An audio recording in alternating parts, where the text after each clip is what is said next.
Para você entender por que o pistão fica desta forma, carbonizado, eu tenho que lhe falar o nome dessas peças e como isso vai funcionar. Aqui nós temos 2 cilindros. Este daqui já é de uma motocicleta com alguns km aí rodados. Eu não sei exatamente, só que foi feita a substituição desse conjunto. Então, este cilindro já está muito usado. E este daqui é de uma motocicleta nova. Observa só a diferença. Essa daqui é uma 160, com poucos quilômetros rodados. Você vê que está bem limpa essa região, essa superfície do pistão. Então aqui é 160, aqui é uma 150, mas só para poder mostrar a diferença entre o novo, certo, e o muito usado. Na parte interna, você observa que o cilindro está limpo, com apenas uma pequena marcação aqui da parte de combustão. Essa área do cilindro junto com o cabeçote vai formar a câmara de combustão. E aqui você vê que já tem uma crosta também na parte interna. Fica essa parte preta, que são os hidrocarbonetos não queimados, que eu vou explicar para você já já. Ok, então, você vê que aqui na cabeça do pistão existe essas marcações e tem esse I e esse N. E aqui eu tive que até raspar para você ver que a letra também está aqui, só que foi coberta pelos hidrocarbonetos. Essa marcação é justamente para poder montar o pistão numa posição certa. Não pode ser montado de qualquer forma. Então esse IN, que significa entrada, é apenas uma referência na montagem do pistão. Ok. Então por que acontece isso aqui? É algo que mostra que a motocicleta está com problema? Não. Isso aqui é uma coisa normal de acontecer. E eu vou dizer para você por quê. Existe 4 tempos no motor para ele poder fazer um ciclo de trabalho, que é admissão, compressão, queima e escape. A admissão, o cilindro, o pistão ele vai estar aqui no cilindro, o pistão vai estar no cilindro e ele vai descer para fazer a admissão da mistura ar-combustível. Depois ele vai subir para comprimir essa mistura e a centelha vai ser dada aqui em cima, e a centelha é vinda através da vela de ignição. Aqui ficou melhor. Da vela de ignição. Quando essa centelha é disparada nessa área chamada como zona térmica, junto com a mistura, o pistão vai se deslocar para baixo com uma energia, e essa energia é chamada de tempo útil. Depois ele vai subir para o 4º tempo, que é o tempo de escape, jogando todos os gases da queima. E nesse tempo de queima é que a mistura ar-combustível que fica nessa região vai ser queimada. E existe uma queima chamada queima estequiométrica. O que é isso, a queima estequiométrica? É uma queima ideal, mas essa queima só existe em laboratórios.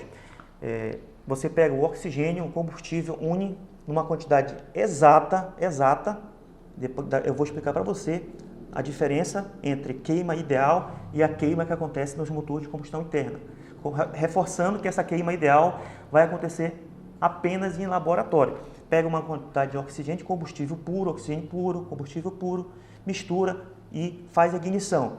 E nessa queima ideal, na saída do escape, depois que o combustível é queimado, vai sair apenas o CO2, hidrogênio e água, ok? Hidrogênio, CO2 e água. E esses componentes não são elementos poluentes. Nas motocicletas que funcionam com motor de combustão interna, óbvio que não vai acontecer essa queima ideal, porque existe folgas entre o pistão e o cilindro, a quantidade de ar que vai ser admitida pelo cilindro vai ficar variando de um tempo para o outro. O combustível que vai entrar também, você um dia abastece num posto, no outro, que tem uma qualidade de combustível diferente. Então, são vários os fatores, isso aqui são apenas alguns que eu estou falando para você, mas existem vários fatores que irão influenciar para que essa queima não seja ideal. E como é que vai gerar essa região preta aqui? Isso daqui são os hidrocarbonetos não queimados.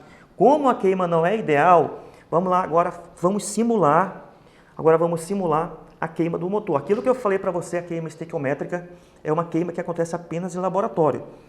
E a queima no motor de combustão interna vai acontecer dessa forma aqui. O ar vai ser admitido, é o mesmo ciclo, o mesmo 4 tempos. Comprimido, depois que ele ser comprimido, a vela vai soltar a centelha.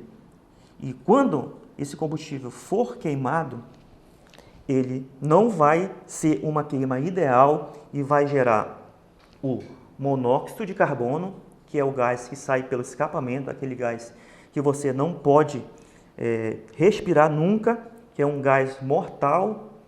E o que acontece? Muitas pessoas morrem por estar trancado dentro de uma garagem e o carro funcionando. E também isso pode acontecer com motocicleta. Você que conserta moto em ambiente fechado, não faça isso, porque o monóxido de carbono ele é um gás letal. E fora o monóxido de carbono, fica os hidrocarbonetos, que é justamente essa região preta do combustível que não foi queimada e vai ficando acumulada tanto aqui na cabeça do pistão, como na lateral do cilindro e no cabeçote lá nas válvulas. Tá, Elton? Então quer dizer que isso aqui vai acontecer sempre? Sim, vai acontecer sempre, mas existem uns fatores que você pode ficar observando para que essa camada venha demorar cada vez mais a acontecer na sua moto. Aqui, como eu relatei ainda há pouco, vai precisar do oxigênio e do combustível para poder fazer o que? A queima junto com a centelha. Então, esses 3 elementos você tem que deixar na sua moto sempre em bom estado. Vamos lá, primeiro, a vela de ignição. Sempre deixa a vela de ignição da sua moto sempre nova, porque se ela estiver enferrujada, se já passou dos 10 mil, já troca ela. Até 5 mil dá para dar um ajuste, uma lixada e ajustar os eletrodos, mas com 10 já tem que trocar. O oxigênio, você tem que manter o filtro da sua moto limpo para também passar o oxigênio na quantidade projetada. Você pode ter controle da vela de ignição, do filtro de ar, do filtro de combustível em motocicletas de injeção eletrônica, apenas do combustível que a gente fica à mercê.